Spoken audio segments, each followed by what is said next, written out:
Buenas tardes, sean una vez bienvenidos a nuestro estudio bíblico. Estamos en una serie que hemos titulado Una esperanza gloriosa. Es un estudio sobre el libro de Apocalipsis, recordándoles que este libro o esta visión fue escrita para animar a una iglesia perseguida, a una iglesia sin recursos, a una iglesia pobre, a una iglesia que estaba en una situación desesperante.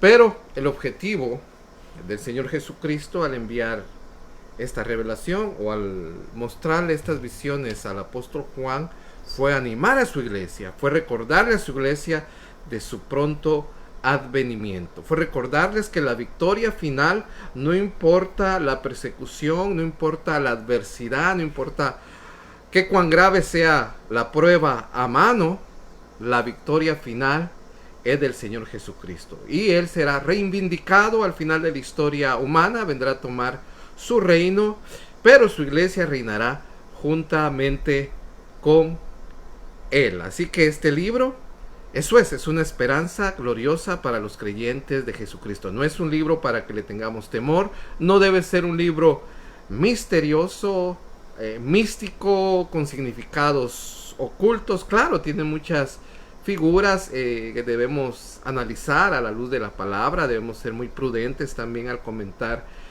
el libro de Apocalipsis.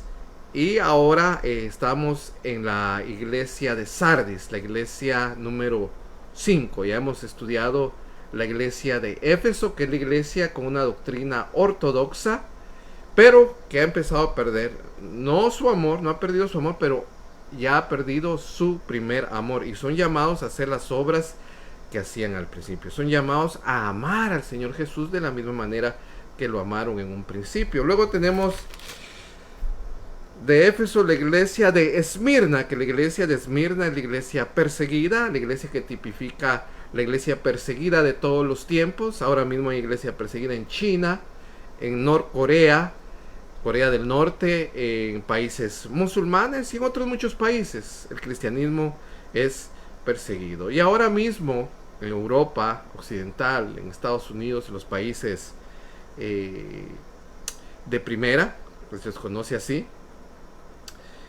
hay una nueva filosofía, una nueva manera de pensar que se trata de imponer. La ideología de género es una de estas filosofías que se trata de implementar y tratar de que toda la gente esté de acuerdo. El aborto,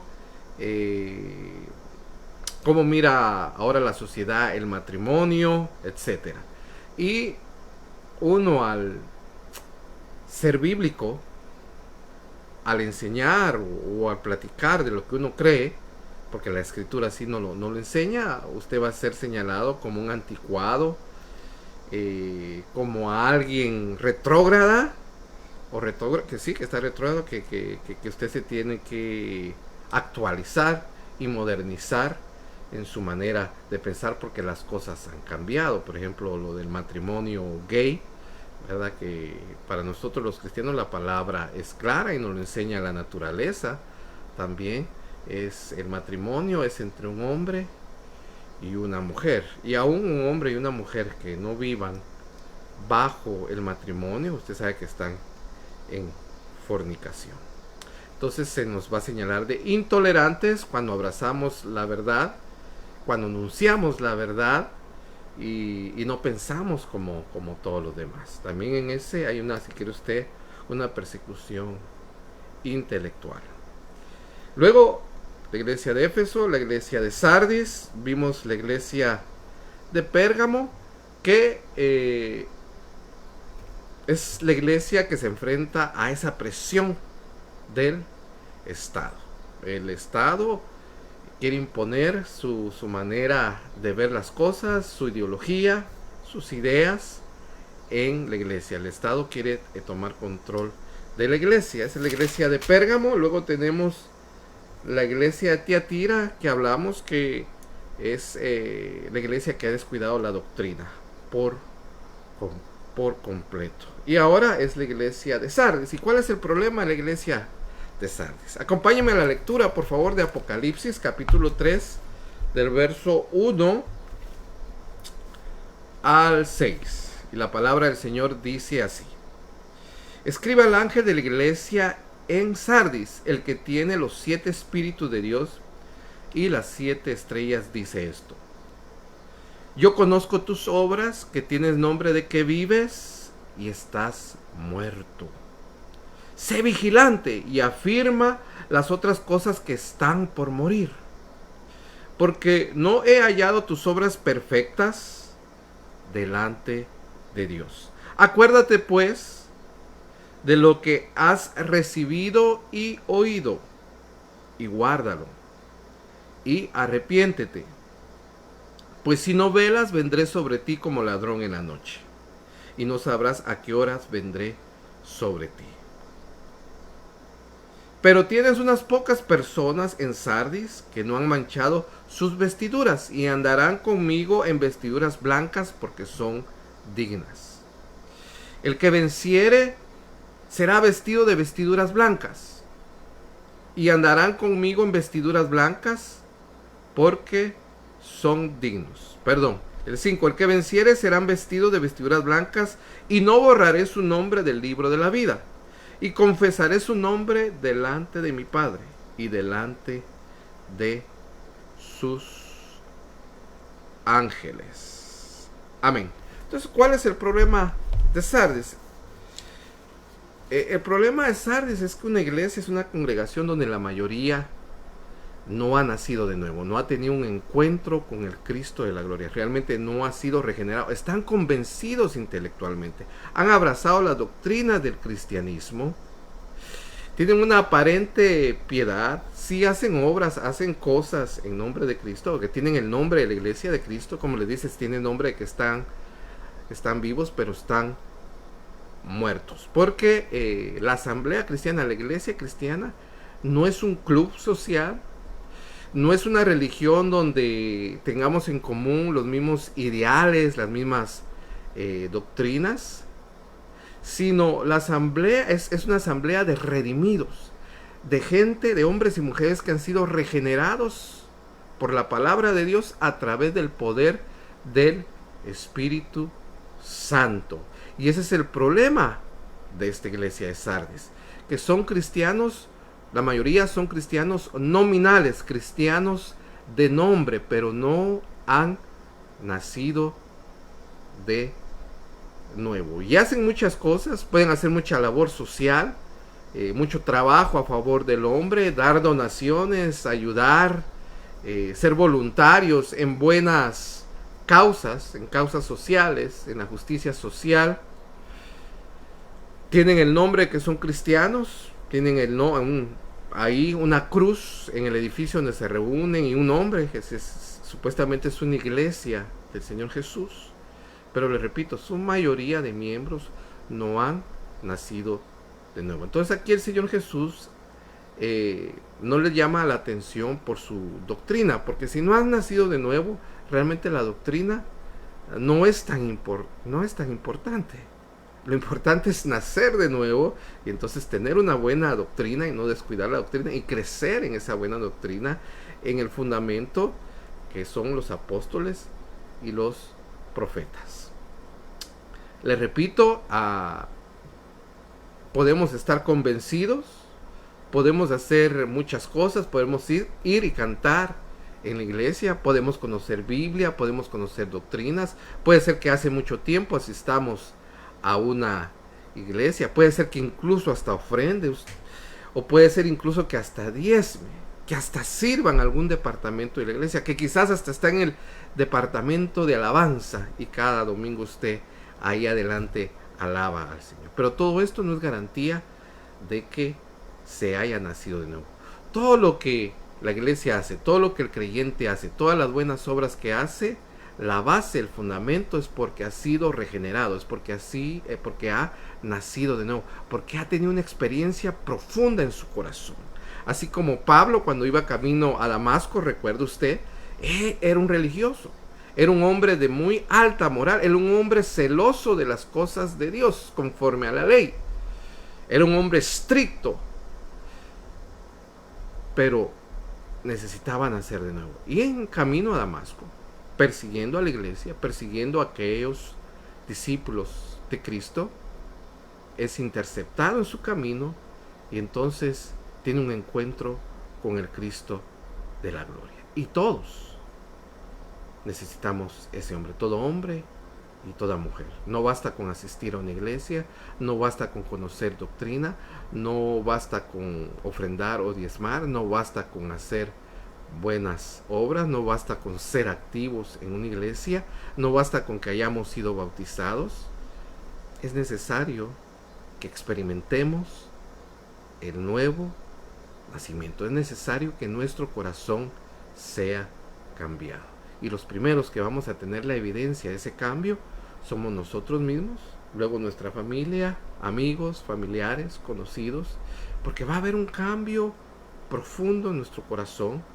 Van a cambiar nuestras prioridades, van a cambiar nuestros afectos, va a cambiar nuestra manera de ver las cosas. Vamos a empezar una nueva vida. El nuevo nacimiento es una nueva creación, un nuevo hombre, una nueva mujer en Cristo Jesús, que entonces hace buenas obras para la gloria de Dios. Comencemos así pues nuestro estudio el día de hoy, una esperanza gloriosa, y estamos con la iglesia de Sardes. Le voy a poner ahí en pantalla, si usted me acompaña, por favor. Lo primero es la orden de escribir que da el Señor Jesús y cómo Cristo se identifica. Ahí lo tiene usted. Escribe al ángel de la iglesia de Sardes, Apocalipsis 3:1. El que tiene los 7 espíritus de Dios y las 7 estrellas dice esto: yo conozco tus obras, que tienes nombre de que vives y estás muerto. Ahora note usted, dice, el que tiene los 7 espíritus. ¿Qué denota esto? Es la plenitud del Espíritu Santo, la plenitud de la obra del Espíritu Santo que necesita el hombre. Los 7 aspectos o funciones del Espíritu Santo. Ahí tiene usted Isaías 11:1 y 2. Saldrá una vara del tronco de Isaí y un vástago retoñará de sus raíces. Nos está hablando del Señor Jesucristo. Y reposará sobre él el Espíritu de Jehová, Espíritu de sabiduría y de inteligencia, Espíritu de consejo y de poder, Espíritu de conocimiento y de temor a Jehová. Y esto es lo que hace el Espíritu Santo en el hombre, en la mujer. Nos da temor de Jehová, nos da conocimiento del Señor, nos da consejo, nos da guía, nos da poder. Recuérdese que el verdadero creyente es templo y morada del Espíritu Santo. Zacarías 4:6, es importante que recordemos esto. Entonces respondió y me habló diciendo: esta es palabra de Jehová a Zorobabel, que dice: no con ejército, ni con fuerza. Otras versiones dicen: ni con espada, sino con mi espíritu, ha dicho Jehová de los ejércitos. El hombre puede hacer muchas cosas, puede hacer la religión, puede tener un muy lindo templo, puede tener muy buenas intenciones, pero no es con fuerza humana, no es con espada, no es con ejército, no es con brazo de hombre, sino es con el poder del Espíritu Santo. Y solo el Espíritu Santo tiene el poder para regenerarnos, para hacernos nacer de nuevo y luego hacer las obras con ese mismo poder del Espíritu Santo. Primera de Corintios 12, verso 3. Por tanto os hago saber que nadie que hable por el Espíritu de Dios llama anatema a Cristo. Quiere decir, el que tiene el Espíritu de Dios ya no puede negar a Cristo, ya no lo puede maldecir, porque ese Espíritu Santo también es llamado el Espíritu de Cristo, también es llamado el Espíritu de verdad, y dice que nos lleva a toda verdad. Él es el que nos revela a Cristo, Él es el que nos regenera, Él es el que nos abre los ojos espirituales para que entendamos las Escrituras, el que abre nuestros oídos para entender la palabra del Señor cuando la escuchamos. Y nadie puede llamar a Jesús Señor sino por el Espíritu Santo. ¿Qué quiere decir esto? Solo aquel hombre, solo aquella mujer que ha nacido de nuevo, que ha sido regenerada y recibe el Espíritu Santo, y ese Espíritu Santo ahora mora dentro de él, solo él verdaderamente ha reconocido a Jesús, a Jesucristo como Señor. los otros, todos los demás que no tienen el Espíritu Santo, solo es una aceptación intelectual, es solo un reconocimiento cognoscitivo, pero no han tenido esa experiencia vital y transformadora donde hayan recibido una nueva naturaleza, hayan recibido vida espiritual, porque no es con ejército ni con fuerzas, sino con mi espíritu, ha dicho Jehová de los ejércitos. Entonces la iglesia no va a trabajar por estrategias humanas, por buenas ideas, o vamos a copiar ideas seculares.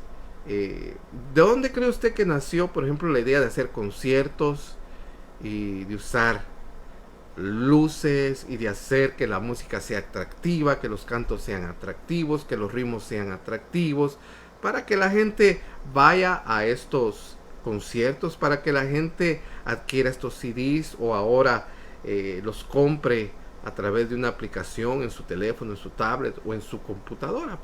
Porque es un mercado, es para hacer dinero.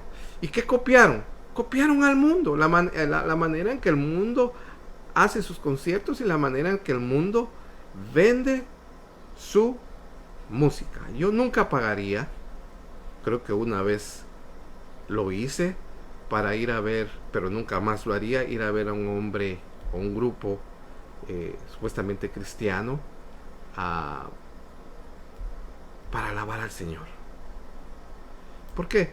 Porque se ha copiado un estilo que viene del mundo. Y para darle un ejemplo de muchos, usted quizás mismo ha visto en YouTube, o usted quizás ha visitado alguna iglesia donde no hay púlpito, que es el símbolo de la predicación bíblica, del anuncio de la verdad, sino parece un teatro. Y por ejemplo, para la época de el mundial de fútbol, más bien lo que ponen adelante es como una cancha de fútbol, ponen una portería y un tema que esté relacionado al fútbol.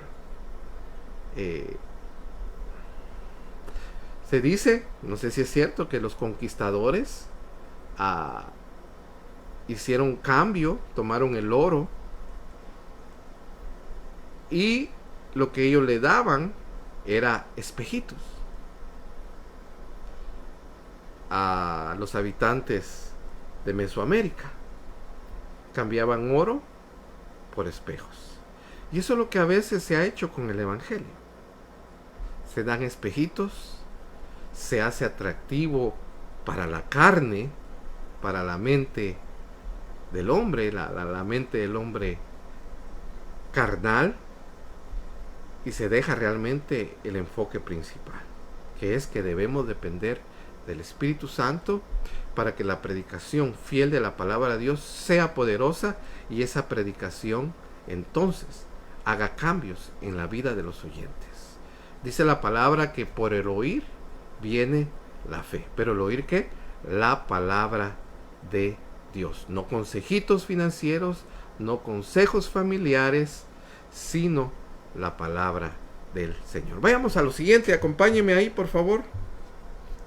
Y las 7 estrellas, ya sabemos lo que significa, son los ministros, los pastores, los maestros que tienen la responsabilidad de predicar el Evangelio de Jesucristo, de exponer a la congregación a las Escrituras, de que las Escrituras sean expuestas al hombre. ¿Por qué? Les repito, porque por el oír, pero la palabra del Señor, no por el oír chistes, no por oír anécdotas interesantes, no por oír consejitos familiares, consejitos financieros, aunque la palabra nos puede dar luz y sabiduría en estos asuntos, pero es la predicación del Evangelio, la presentación del Señor Jesucristo a través de la predicación expositiva de la palabra del Señor. Entonces, ¿cuál es el problema de esta iglesia? Si no hay convertidos en esta iglesia, si la mayoría no son convertidos, es porque se ha dejado de predicar el Evangelio de Jesucristo. Se han manejado otras estrategias. Esta iglesia ha tomado otras estrategias de mercadeo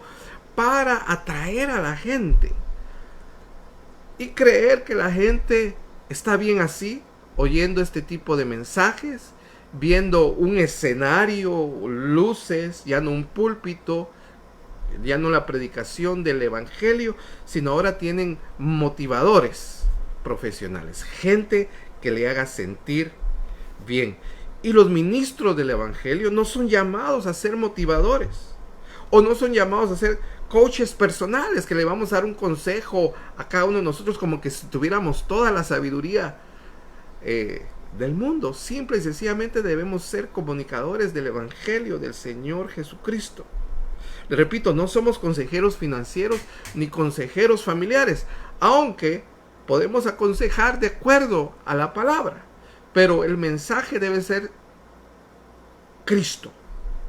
Debemos presentar el evangelio con claridad, ser fieles en el poder del Espíritu Santo.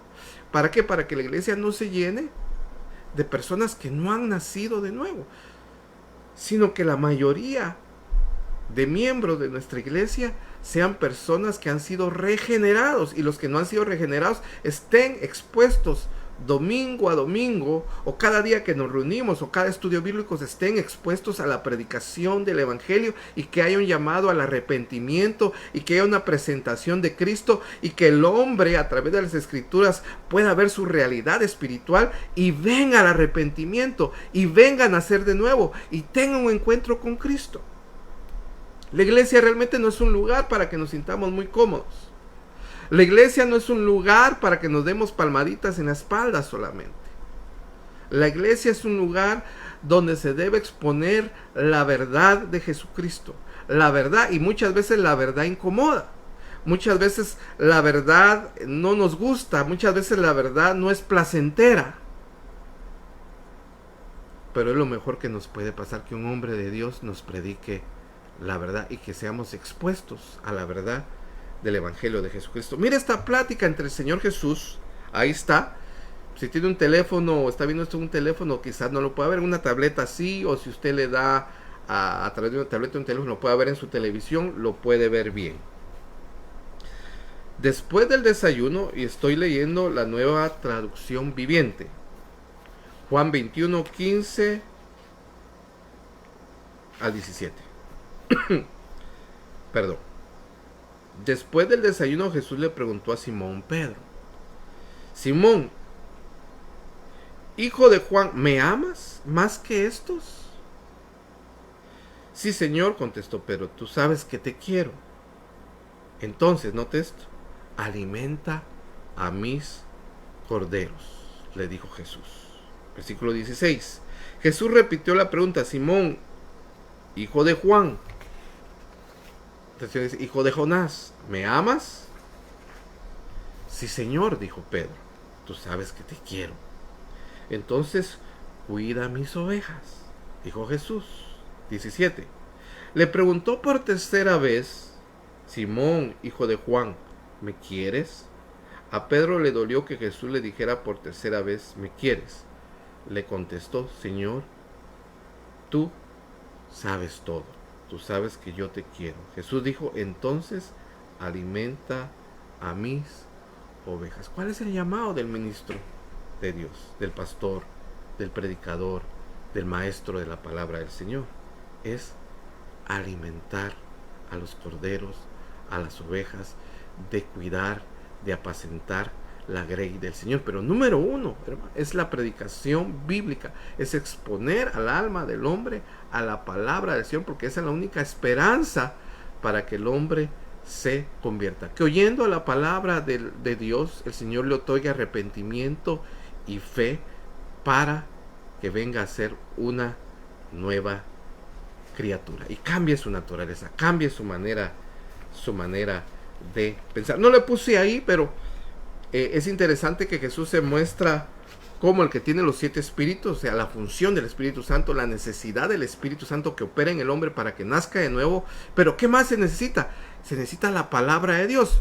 Pero ¿quiénes van a predicar? No son los ángeles, sino son los hombres, los ministros de Dios, que tienen que ser fieles en la predicación. Por eso se está presentando acá, porque la necesidad de esta iglesia, de sus miembros, de la mayoría de ellos, es que nazcan de nuevo, es que sean regenerados por la palabra a través del poder del Espíritu Santo. Por eso se presenta como el que tiene los 7 espíritus, la necesidad de la operación del Espíritu Santo en el hombre, y como el que tiene las 7 estrellas en su mano, la necesidad de predicadores comprometidos con la verdad de las Escrituras.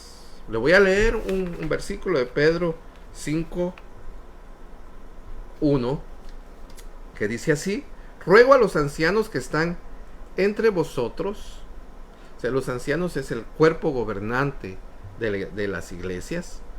Yo, anciano también con ellos, no solo se trata de porque son ancianos de edad, sino por su madurez, por su servicio, por su conocimiento, por sus experiencias en el Señor. Y testigo de los padecimientos de Cristo. Ahora aquí Pedro es un apóstol. Él presenció personalmente los padecimientos de Cristo, a diferencia de todos los demás, de usted y de mí, y de cualquier ministro del Evangelio. Solo los apóstoles, son unas cuantas personas, presenciaron personalmente los padecimientos de Cristo. Que soy participante de la gloria que será revelada. Mire cómo va abrazada y amarrado siempre el sufrimiento, las pruebas con la gloria. Así como Cristo pasó sufrimiento y fue probado, fue humillado, pero después fue glorificado, así también es con el creyente. Y les dice a los ancianos, a los líderes, a los pastores, a los ministros, 1 Pedro 5:2, apacentad la grey de Dios que está entre vosotros. Nuevamente lo que el Señor le dijo, esa conversación que leímos: ¿me amas, Pedro? Sí, Señor, tú sabes que te quiero. Apacienta mis ovejas. ¿Me amas, Pedro? Sí, Señor, tú sabes que te quiero. Tú lo sabes todo. Entonces, alimenta a mis corderos. Apacentad la grey de Dios que está entre vosotros, cuidando de ella, no por fuerza, o sea, no por obligación, sino debe ser algo voluntario. Claro, el Señor hace una operación en el ministro, en el pastor, en los ancianos, para querer dar su tiempo, para querer dar su esfuerzo, para querer tomar esa responsabilidad y ese privilegio de apacentar la grey del Señor. No por ganancia deshonesta, o sea, no por sacarle la lana a las ovejas, no por ambición al dinero, no por amor al dinero.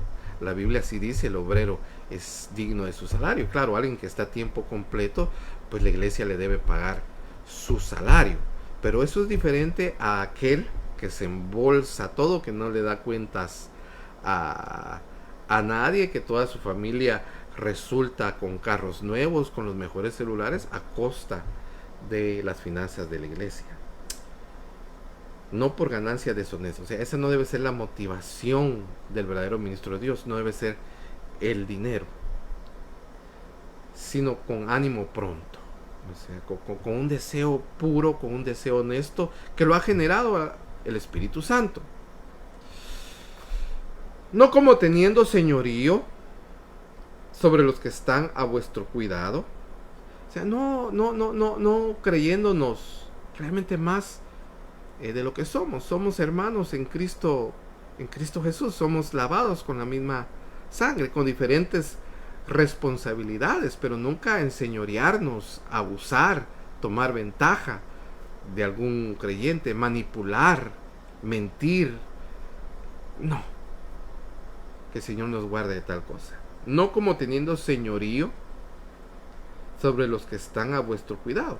Me imagino que el pastor, que es dueño de las ovejas, la ha visto crecer, tiene amor hacia esas ovejas que él pastorea. Y no les desea ningún daño a esas ovejas, sino siendo ejemplos de la grey. Que el Señor nos ayude a los pastores, a los ancianos de las iglesias de Jesucristo, a ser ejemplo de la grey del Señor. Y cuando aparezca el príncipe de los pastores, Él es el verdadero pastor al final, Él es el pastor de todos, el príncipe de los... Mire qué título más bello, nuestro Señor Jesucristo, otro título para alabarle y exaltarle, al príncipe de los pastores. Vosotros recibiréis la corona incorruptible de gloria. Hay una gloria si hacemos bien nuestro trabajo, si somos fieles en la predicación del Evangelio, si cuidamos de la grey del Señor, no motivados por ganancias deshonestas, no haciéndonos señores de la grey del Señor, sino teniendo corazón de pastor, teniendo corazón compasivo y paciente. Más bien viendo necesidades y no defectos. Habrá un pago para el tal, habrá una corona, habrá un galardón, así como aquel que al contrario se está enseñoreando de la grey del Señor, se está aprovechando de la fe, está utilizando su posición para manipular y para ver el bien de él, y lo hace por amor al dinero, por ambición al dinero, también recibirá su recompensa al final. Entonces, por eso es que se presenta así el Señor Jesús. ¿Por qué? La necesidad de esto, ya juntando lo que es la predicación, hombres, ministros, que estén comprometidos con la verdad de la predicación del Evangelio, que expongan las Escrituras con el poder del Espíritu Santo, porque eso va a generar fe en el oyente, va a generar arrepentimiento, la operación del Espíritu Santo y la predicación fiel de la palabra del Señor, y van a venir muchos entonces a tener un encuentro genuino con Cristo. Pero cuando se depende de estrategias humanas, de planes humanos, hay muchas cosas por ahí que se pueden comprar, como hacer crecer una iglesia, ingeniería para la iglesia, que son agarrar principios seculares que no necesariamente son malos, pero nosotros no estamos llamados, la iglesia de Jesucristo no está llamado a depender de esas cosas, sino del poder del Espíritu Santo y la predicación fiel de la palabra del Señor. De ahí que el ministerio número 1, y sobre el cual debe girar cualquier otro ministerio en la iglesia, es la predicación. De ahí es donde usted debe ver si la predicación a usted le aburre, si la predicación, la exposición del Evangelio a usted se le hace pesado, no es algo atractivo, no la entiende, se le hace chino. Muy probablemente es porque usted no ha nacido de nuevo. Pídale al Señor misericordia, pídale al Señor arrepentimiento para que el Señor le conceda nacer de nuevo, y entonces usted se va a deleitar en la palabra del Señor y se va a cumplir, como escribió el apóstol Pedro, desear como niños recién nacidos la palabra no adulterada. Amén. Vamos a continuar entonces.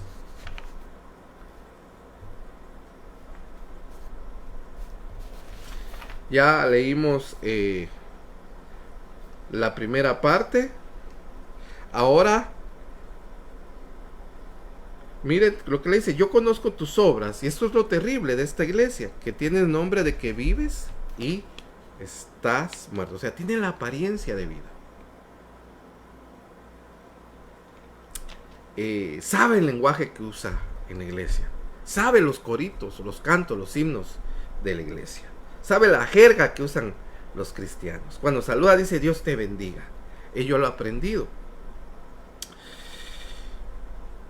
Pero están muertos, no han sido regenerados, no han tenido esa experiencia vital con Cristo.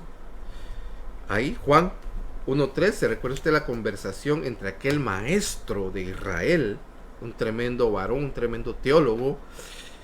Era un hombre que trataba de guardar la ley de Dios, no era un borracho, un drogadicto, un adúltero, no, era un hombre de una alta moral. Y sin embargo, a pesar de todos sus logros religiosos, académicos, morales y éticos, mire lo que le dice el Señor. Juan 1:3. Respondió Jesús y le dijo: de cierto te digo. O sea, ciertamente, o seguramente. Muy interesante cuando el Señor usa esta forma de hablar. Hay que ponerle atención a los de cierto os digo del Señor. Y aquí o sea, esto es verdad lo que te voy a decir. Que el que no naciere de nuevo no puede ver el reino de Dios. No importa cuánto vaya a la iglesia, no importa cuánto ofrende, no importa cuánto sirva, no importa cuánto cante, no importa cuánto doctrina conozca, no importa cuántas obras buenas haga, no importa cuán buena gente sea, cuánto le ayude al prójimo, no importa nada de eso. Primero necesita nacer de nuevo. Este hombre moralmente era un buen hombre.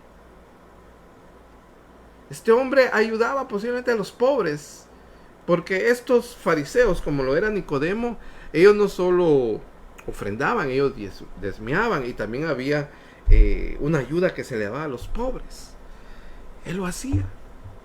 Pero dice el Señor Jesús, y sabía el Antiguo Testamento. Muchas partes del Antiguo Testamento, este tipo de personas las memorizaba. Pero dice, a pesar de todos tus logros, Nicodemo, a pesar de tu alta moralidad, de tu ética, que es ejemplar, necesitas nacer de nuevo. Y así está esta iglesia. Tal vez hacía muchas cosas, muchas causas sociales, pero esta iglesia, la mayoría de sus miembros no habían sido regenerados, necesitaban nacer de nuevo. Mira ahí, Juan 1, 2 y 13, más a todos los que le recibieron, esto es a Cristo, que lo recibieron en su corazón, a los que creen, recuérdense que el creer en la Biblia, el tener fe en la Biblia, no solo es algo mental, no solo es adquirir un conocimiento en la mente, como ir a la escuela y aprender 2 más 2 son 4 y 4 por 4, 16. No. Es totalmente creer con toda tu fuerza, con todo tu corazón, con toda tu voluntad, con todo lo que eres, con todo tu ser, confiar plenamente en Cristo y hacer de Cristo el Señor de tu vida. Es una fe viva, una fe que se manifiesta en nuestra manera de vivir, en nuestra manera de obrar. Mas a todos los que le recibieron, a los que creen en su nombre, les dio potestad de ser hechos hijos. Qué gran privilegio poder llamar a Dios Padre. Pero esto, si tenemos al Espíritu Santo, Él es el que nos guía y nos permite decir Abba, Padre. Los cuales no son engendrados de sangre, ni de voluntad de carne, ni de voluntad de varón, sino de Dios. Es una operación que viene de parte de Dios. Yo por mis propias fuerzas no puedo nacer de nuevo, no puedo heredar esto. No es algo que se me dio en el nacimiento natural. Ningún mérito me lo puede dar, me lo puede otorgar. Ningún hombre, ninguna institución humana, religiosa me lo puede otorgar, sino esto viene de parte de Dios. Mire, cuando dice de sangre, que no son engendrados de sangre, eso es no por familia, no por herencia, no por algo biológico, porque mi padre o mi abuelo fueron unos grandes evangelistas, unos grandes siervos del Señor, eso me hace a mí automáticamente un hijo de Dios. No se hereda. No por voluntad de carne, o sea, esto no es por esfuerzo humano. Esto es lo que había tratado toda su vida de hacer Nicodemo, por su esfuerzo, por su mérito, por su justicia propia. Recuérdense que necesitamos una justicia mayor que la de los fariseos.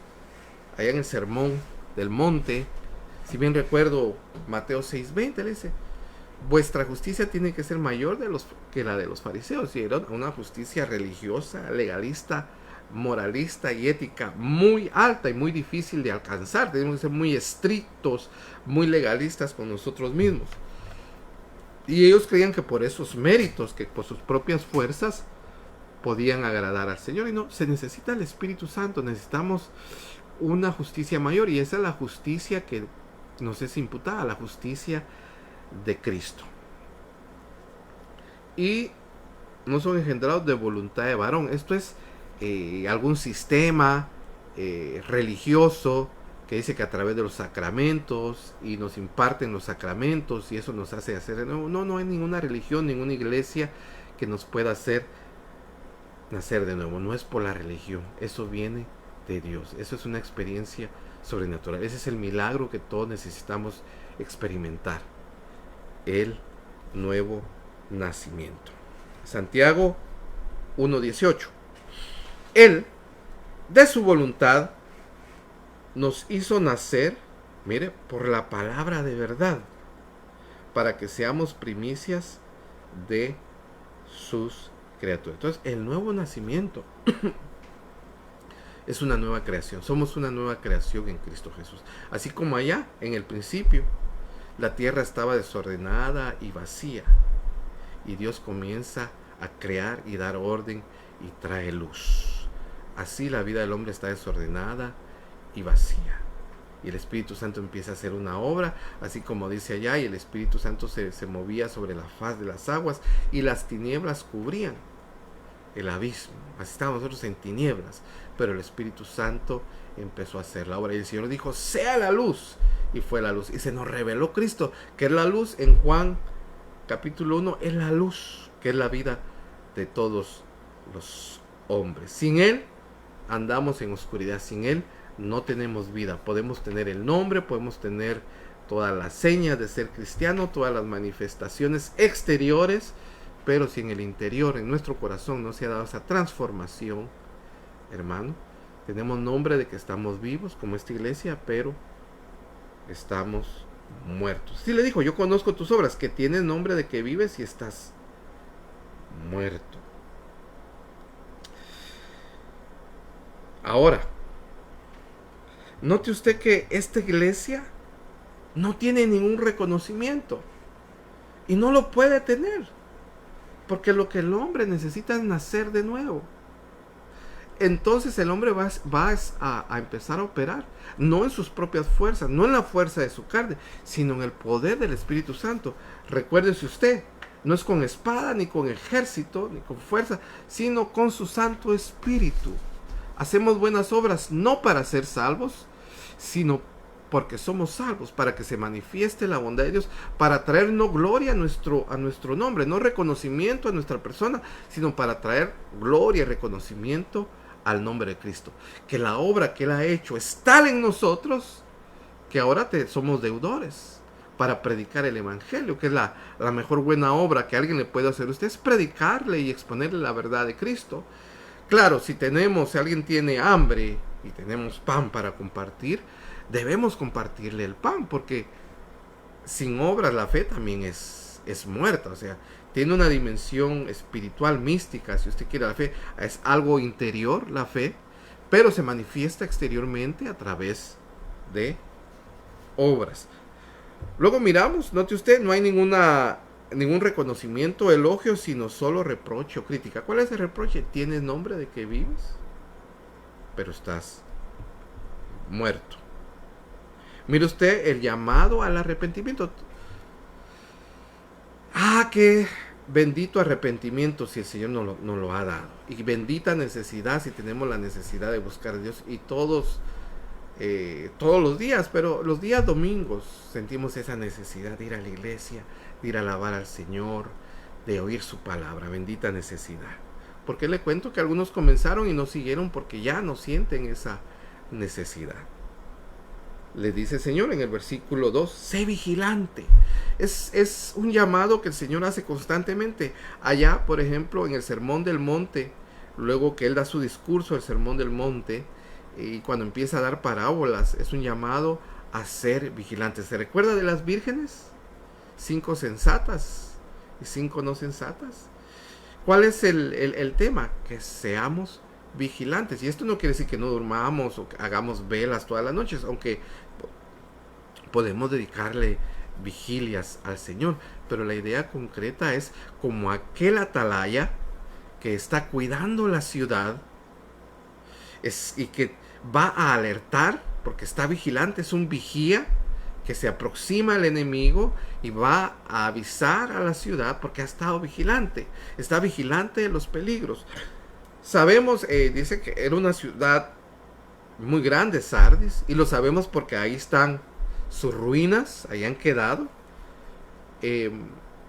Estaba en una colina, era alrededor de una acrópolis, donde la acrópolis era el lugar donde los griegos o los romanos ponían sus templos y sus dioses, y ahí hacían la adoración más importante. Pero como esta ciudad estaba en alto y por sus murallas, parece que eran muy confiados, y 2 veces fueron conquistados por no estar preparados, por no ser vigilante, y eso era parte de su historia. Ya les había pasado 2 veces al momento en que se escribe esta carta, y el llamado, hermanos, es a que todos seamos vigilantes, que no vayamos a ser sorprendidos, que estemos preparados, que trabajemos con temor y temblor en nuestra salvación, que no nos durmamos en los laureles. Sé vigilante y afirma las otras cosas que están para morir. Ya estaba muerto, pero había esperanza. Aquí cabe aquello que dice, no estaba muerto, andaba de parranda. Ellos pensaban que no estaban muertos y de verdad andaban de parranda, andaban contentos, andaban despreocupados, no andaban vigilantes. Y lo poco que les quedaba, fuera doctrinal, fuera la costumbre de reunirse en la iglesia, estaba a punto también de morir. Y esto iba a ser cualquier cosa menos la iglesia del Señor Jesucristo. Y guarda, lo que importante es que guardemos aquello que hemos recibido. Y arrepiéntete, pues si no velas, vendré sobre ti y no sabrás a qué hora vendré sobre ti. Ahora este vendré sobre ti nos habla del juicio súbito y repentino que va a traer el Señor Jesús para este tipo de personas. Va a ser un juicio terrible al final, si mueren, y mueren siendo no personas regeneradas, simplemente religiosos con costumbres cristianas, con conocimiento de doctrina, haciendo buenas obras, pero no han nacido de nuevo. La ruina va a venir sobre ellos. Serán sorprendidos por el juicio por no haberse preparado. Preparémonos, hermanos, seamos vigilantes, afirmemos las cosas, miremos en nuestras vidas si hay algo que está por morir. Tal vez comenzamos con un fervor, con un celo de parte de Dios, con unos deseos de servirle al Señor, y eso ha empezado a morir en nosotros. Es un llamado a acordarnos de aquello que hemos recibido, porque esta iglesia muy probablemente empezó bien, empezó con buena doctrina. Fue resultado del avivamiento que hubo en Éfeso. De ahí salieron casi todas estas iglesias. Algún ministro, algún siervo del Señor llegó, predicó, o un grupo de ministros, un equipo de ministros empezó esta obra y empezaron bien, pero en algún momento se dejó de predicar el verdadero evangelio, se dejó de exponer las escrituras, se dejó de depender del poder del Espíritu Santo, y esta iglesia se empezó a llenar de gente no regenerada. Versículo 4, estamos en Apocalipsis 3:4. Pero tienes unas pocas personas en Sardis que no han manchado sus vestiduras y andarán conmigo en vestiduras blancas porque son dignas.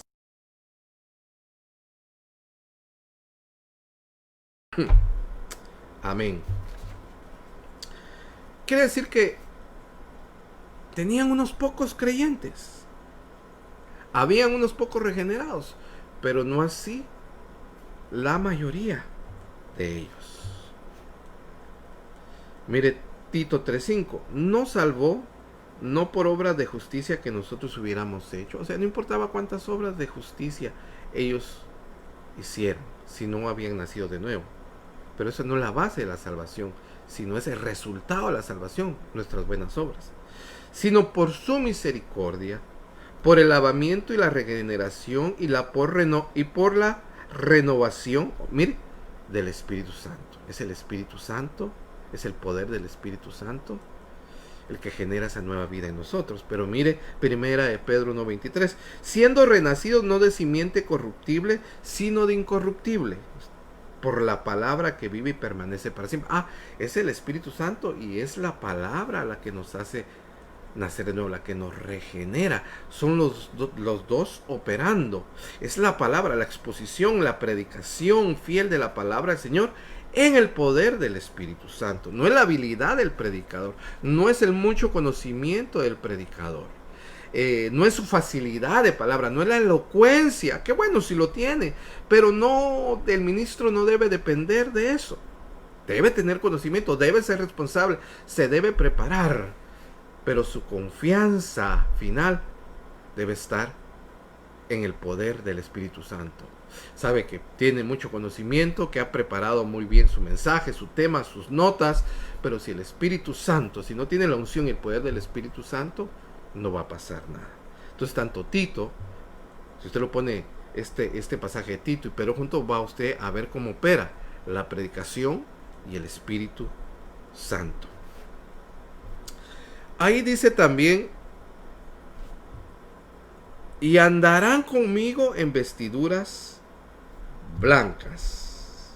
Apocalipsis 19:8. Y a ella, o sea, a la esposa de Cristo, que son los redimidos, los nacidos de nuevo, los regenerados, y a ella se le ha concedido que se vista de lino fino. Recuérdese que la novia de Cristo es otro nombre que se le da a los verdaderos creyentes. Se le ha concedido que se vista de lino fino. Ahora, Esto puede ser un lenguaje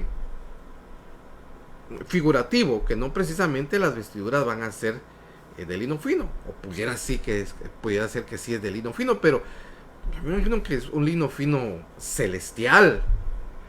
O sea, es lo más blanco, lo más puro que en ese momento se conocía. Entonces, en un lenguaje figurado está diciendo que se van a vestir de lino fino, limpio y resplandeciente. ¿Por qué digo que es un lenguaje figurado? Porque mire lo que representa ese lino fino.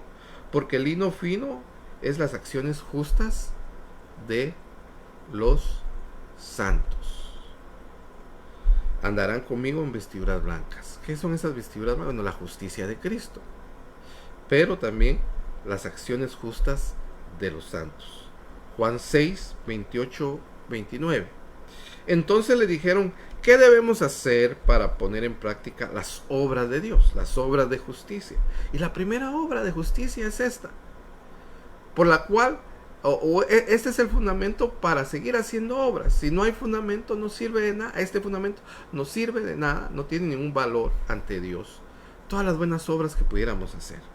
Respondió Jesús y le dijo, esta es la obra de Dios. O sea, este es el fundamento, que creáis en el que Él ha enviado. Pero repito, mucha gente, si usted le pregunta, cree en Cristo, cree que Cristo es el Hijo de Dios, va a creer que Cristo fue a la cruz, que murió por nuestros pecados, pero es solo un conocimiento nada más mental. No es un conocimiento que haya causado vida, que haya atravesado su voluntad, sus sentimientos, su corazón, su entendimiento, y que haya generado una nueva vida, una nueva creación en la persona. Ahora tenemos la promesa. El que venciere será vestido de vestiduras blancas, nuevamente, ya hablamos de eso, vestiduras blancas, y no borraré su nombre del libro de la vida. Esta es una garantía, es una promesa, note que no es una amenaza. Dice, y no borraré su nombre del libro de la vida. Es la seguridad que tiene el que ha nacido de nuevo. Es la seguridad que la salvación la inicia Dios y la termina Dios. El que empezó la buena obra, declaran las Escrituras, la terminará, la perfeccionará. Si la salvación dependiera de nosotros, todos nos perderíamos. Pero gracias a Dios que tenemos esa seguridad, que la salvación no depende de nosotros, sino de aquel que un día tuvo misericordia, que nos llamó al arrepentimiento. Y le dice también en su oración, porque ninguno de los que tú me diste los he perdido, Señor. Ninguno se va a perder de los que han sido dados al Padre, al Hijo. Solo aquel que ya venía perdido, el hijo de perdición. Entonces, el que venciere será vestido de vestiduras blancas, y no borraré su nombre del libro de la vida, y confesaré su nombre delante de mi Padre. ¡Qué privilegio! El Señor Jesucristo confesándonos delante de mi Padre y de delante de sus ángeles. El que tiene oído, oiga lo que el Espíritu dice a las iglesias. Ahora, esto de no borraré su nombre del libro de la vida, nuevamente es una promesa, una garantía, nos da seguridad de que empezó la buena obra, la terminará. También Pablo escribe que nadie nos apartará del amor de Cristo. Y mire, es los que saben griego,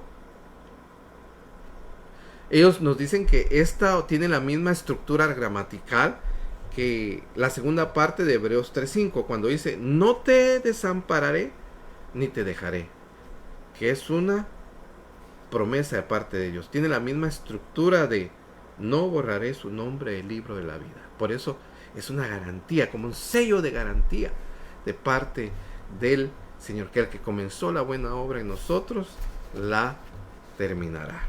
Me gusta mucho, bueno, todas las escrituras, pero un pasaje del libro de Salmos. Es Salmo 3:8, el último versículo de este salmo, que dice, la salvación es de Jehová, sobre tu pueblo sea la bendición. La salvación es de Jehová de principio a fin. Él es el alfa y el omega, el A, B, C, D, E, F, G, H hasta la Z. Él es el principio y el fin. Ahora, ¿qué conclusiones podemos llegar ahí? Le hice yo un listado, usted puede sacar otras más y me las podría compartir para bendecir e edificar mi vida. Pero dice que no es suficiente con pertenecer a una iglesia, no es suficiente con conocer doctrina, con conocer Biblia, no es suficiente con hacer buenas obras. Necesitamos, el hombre necesita y la mujer necesita ser regenerados, nacer de nuevo. Por eso la iglesia debe operar en el poder del Espíritu Santo, por la necesidad del obrar del Espíritu Santo. Nuevamente, porque no es con fuerza, no es con ejército, dice, no con ejército ni con fuerza, sino con mi espíritu, ha dicho Jehová de los ejércitos. Y la necesidad de que los ministros estén comprometidos con la predicación fiel del Evangelio de nuestro Señor Jesucristo. Entonces, el problema de esta iglesia era que ya no se estaba predicando la cruz, ya no se estaba predicando la justificación que es por fe, la salvación que es por fe. Y es ahí donde, como ministros del Evangelio, como predicadores, tenemos una responsabilidad, pero también el oyente, el asistente, tiene una responsabilidad de discernir si le están predicando el Evangelio, si está siendo expuesto a las Escrituras, o simplemente le están dando consejos matrimoniales, familiares, financieros, simplemente lo están exponiendo a muy bonitos cuentos, simplemente se está siendo masajeado sentimental e intelectualmente, si simplemente la predicación es una manera de fomentar el ego y no es cristocéntrica, sino el centro de la predicación es el hombre, que cuán bueno es el hombre, que cuán grande es el hombre, cuánto puede alcanzar el hombre en esta vida a través de la fe, porque con la fe todo le es posible. La fe, para lo que nos debe servir, es para hacer la voluntad del Señor, para agradar al Señor y para creer en sus promesas. La predicación no debe promover a nadie, no debe levantar ni exaltar al hombre, sino al Señor Jesucristo. Debe llamar al hombre al arrepentimiento. El hombre debe ser expuesto a la verdad del Evangelio de Cristo. Y así quizás el hombre venga al arrepentimiento. Que el Señor le bendiga. Le recordamos nuestro servicio este domingo, al igual nuestra transmisión a las 12:30 p.m. Los días martes, el anciano de la iglesia, el hermano Fernando Arango, nos está enseñando sobre el Evangelio de Juan. Y los jueves, todos los jueves a las 7:30 estamos estudiando el libro de Apocalipsis, a una serie que hemos titulado La Esperanza Gloriosa. Que el Señor le bendiga, que el Señor le guarde, y si ya hemos nacido de nuevo, ya hemos sido regenerados, sigamos prosperando en la palabra.